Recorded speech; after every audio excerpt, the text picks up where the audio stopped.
Tinder strikes again. So this girl used Tinder for the first time, right?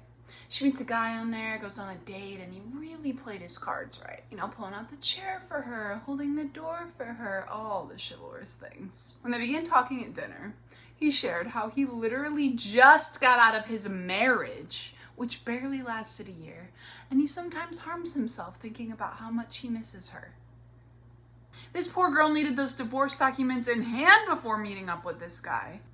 And I thought I'd been on some weird dates. Have you ever felt awkward wrapping up a call or a party or a date? A girl had a first date, and long story short, the guy she saw came back home and they slept together. But when I say slept together, they really slept together. He spent the night there and she had to wake him up at noon the next day. Oh, and the worst part? On his way out, he couldn't find one of his socks and he accused her of stealing it. In your dreams, homeboy.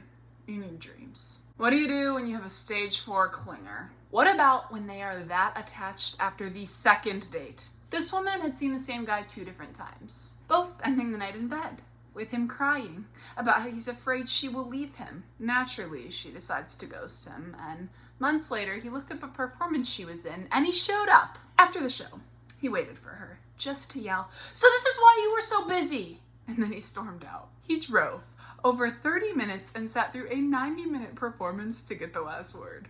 If that's not impressive, I don't know what is.